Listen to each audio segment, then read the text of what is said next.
Now person resident in India की definition सबसे crucial, उससे भी crucial the definition of capital account transactions and current account transactions. ये definition important क्यों है मैं आपको समझाता हूं। अभी ये जो हम लोग पढ़ेंगे, ये जो हम समझेंगे, ये इंपॉर्टेंट क्यों है। ये इसीलिए इंपॉर्टेंट होने वाले हैं क्योंकि ट्रांजैक्शंस जो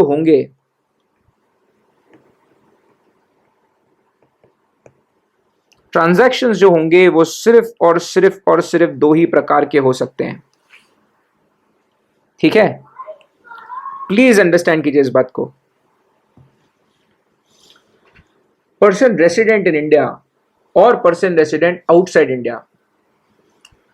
person resident in India and person resident outside India के कोई भी ट्रांजैक्शन होंगे तो fundamentally foreign exchange management act कब लगने वाला है? जब यार हिंदुस्तान का व्यक्ति विदेशी मुद्रा में फॉरेन सिक्योरिटी में हिंदुस्तान के बाहर वाली करेंसी, हिंदुस्तान के बाहर वाले कोई एसेट खरीदे, है ना। मैं विदेश की कंपनी का शेयर खरीद रहा हूं, कोई विदेशी हिंदुस्तान की कंपनी का शेयर खरीद रहा है, हिंदुस्तान की कंपनी विदेश में शेयर इशू कर रही है।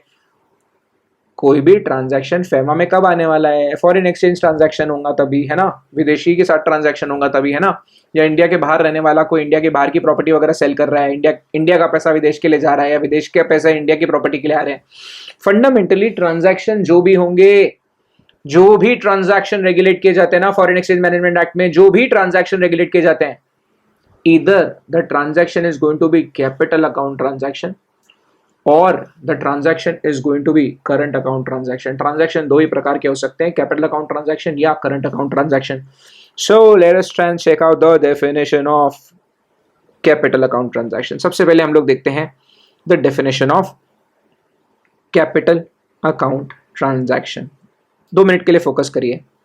चलो मैं आपको स्लाइड में लेके आता हूँ। मैंने इसलिए यहाँ पे स्लाइड भी रखी हुई है क्योंकि मज़ा भी आना चाहिए। बहुत मज़ेदार कॉन्सेप्ट है, इन्जॉय करके पढ़ेंगे तो बहुत मज़ा आएगा आपको। तो इसको थोड़ा इन्जॉय करके पढ़िए। So here it is, okay. So here it is foreign exchange management act.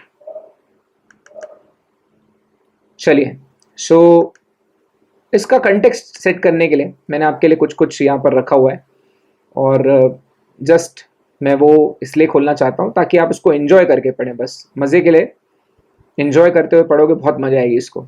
और ये काफ़ी क्रूशल होने वाला है टास्क, तो ज़रा फोकस करते हैं। चलिए, so here it is, let's talk about the capital account transaction. So here you guys can see Radhika Apte. Now Radhika Apte is person resident in India, ठीक है। She stays here only in my place, in मेरे घर में ही रहती है, मेरे साथ ही रहती है, ठीक है। Let's talk about Radhika Apte. Radhika Apte is person resident in India. So Radhika Apte is person resident in India, है ना। अब कैपिटल अकाउंट ट्रांजैक्शन की डेफिनेशन में बता रहा हूँ, बिल्कुल ध्यान से सुनिए। Any transaction that alters assets or liabilities,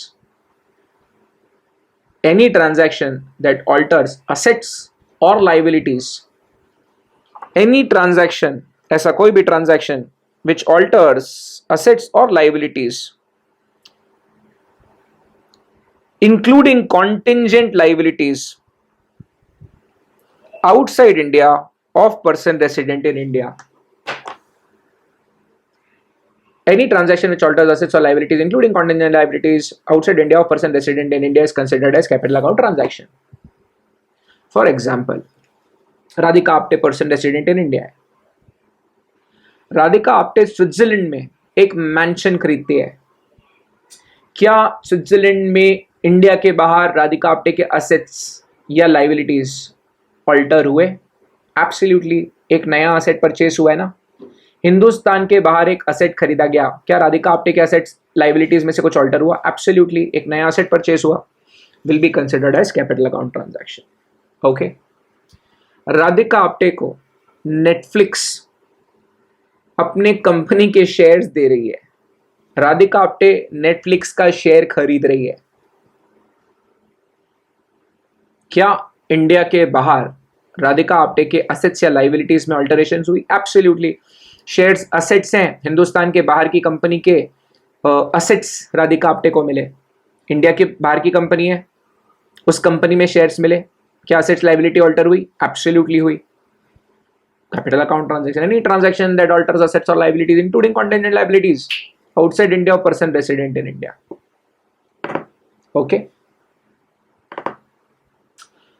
Radhika Apte ने अपनी एक विदेशी फ्रेंड एंजेलिना जोली को लोन दिया. क्या इंडिया के 12 असेट्स या लायबिलिटीज ऑल्टर हुई? एब्सोल्युटली. राधिका आप्टे ने विदेशी बैंक से यूएस डॉलर्स में लोन लिया. क्या असेट लायबिलिटी ऑल्टर हुई? हुई. Capital account transaction. समझ रहे हो क्या? नेटफ्लिक्स नाम की कंपनी डूब रही थी, बैंक ऑफ अमेरिका से लोन लेने गई. बैंक ऑफ अमेरिका ने बोला नेटफ्लिक्स हम लोन नहीं देंगे. राधिका आप्टे ने बैंक ऑफ अमेरिका को कॉल किया कि बैंक ऑफ अमेरिका, मैं गारंटर बन जाती हूं, मैं नेटफ्लिक्स की गारंटर. अगर नेटफ्लिक्स डूबी तो राधिका आप्टे पैसे भर के देगी जितना नेटफ्लिक्स ने लोन लिया होगा. यहां राधिका आप्टे कौन बन गई? She has become a guarantor here. She has become a guarantor here. आप समझ रहे हो मेरी बात? देखो क्या हुआ यहां पे. गारंटी का कॉन्ट्रैक्ट समझते हो आप? कॉन्ट्रैक्ट ऑफ गारंटी पढ़ा देता हूं मैं आपको, आ जाइए. कॉन्ट्रैक्ट एक्ट में काम आएगा.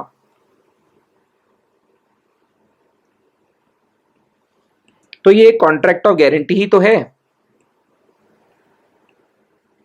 अरे भाई,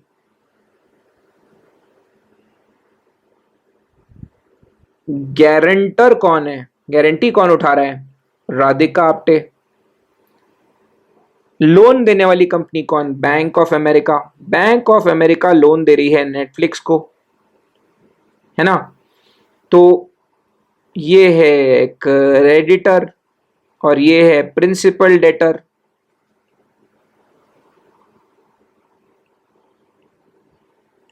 अरे भाई, फंडामेंटली कर्जा लेने वाली एंटिटी कौन है? नेटफ्लिक्स. लोन देने वाली बैंक कौन है? बैंक ऑफ अमेरिका, है ना? अरे आना यहाँ, हाँ या ना तो बोलो, कुछ तो बोलो. तो क्रेडिटर, लोन देने वाली एंटिटी बैंक ऑफ अमेरिका. तो राधिका आप्टे क्या कर रही है? सिर्फ श्योरिटी बन रही है, गारंटी दे रही है कि अगर नेटफ्लिक्स चूकी, लोन नहीं चुका पाई, तो राधिका आप्टे चुका देगी. यहां पता है क्या हुआ? राधिका आप्टे की कॉन्टेंजेंट लायबिलिटी का जन्म हुआ. राधिका आप्टे की फंडामेंटली लायबिलिटी नहीं है लोन चुकाने की, लेकिन अगर नेटफ्लिक्स फेल हुई, नेटफ्लिक्स ने पैसा नहीं चुकाया, तो कौन चुकाने की बात कर रहा है? राधिका कर रही है. तो राधिका आप्टे के ऊपर कॉन्टेंजेंट लायबिलिटी क्रिएट हो गई. एब्सोल्यूट लायबिलिटी, प्रिंसिपल लायबिलिटी तो नहीं है, लेकिन अगर नेटफ्लिक्स लोन नहीं चुका पाई तो राधिका आप्टे को एज अ गारंटर पैसे चुकाने पड़ेंगे. And hence the expression contingent liability. इसीलिए हमने शब्द का इस्तेमाल किया कॉन्टेंजेंट लायबिलिटी. ओके, बिल्कुल वैसे ही. Look at the second transaction. Let's talk about Riri didi. So you all love Rihanna, है ना? तो इनको हम प्यार से रीरी दीदी बोलते हैं.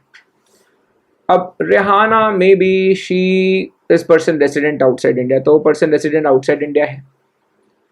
any transaction that alters assets or liabilities including contingent liabilities in India of person resident outside India.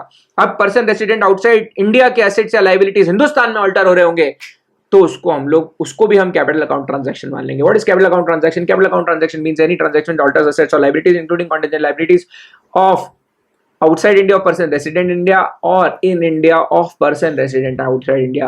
person resident in India की assets या liabilities alter हो रही है विदेश में, या person resident outside India की इंडिया में assets या liability alter हो रही है, will be considered as capital account transaction. Okay, so I hope this is very very very clear guys. This is one of the most crucial definitions. Let's move forward. Let's talk about the definition of current account transaction. अब हम बात करेंगे what is the definition of current account transaction. Let's move forward. Easy है. Capital account transaction की definition समझ गए तो current account की डेफिनेशन ऑटोमेटिकली समझ जाओगे, लेकिन फिर भी चेकआउट करते हैं. चलो let's move forward. Okay guys, let's begin with the current account transactions. अब हम बात करते हैं करंट अकाउंट ट्रांजैक्शंस की।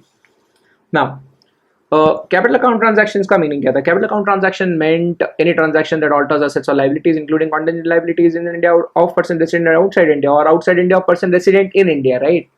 Now what is the definition of current account transaction? Current account transaction का मतलब a transaction, any transaction other than any transaction other than a capital account transaction. ऐसा कोई भी ट्रांजैक्शन जो कैपिटल अकाउंट ट्रांजैक्शन नहीं है उसे हम करंट अकाउंट ट्रांजैक्शन मानते हैं।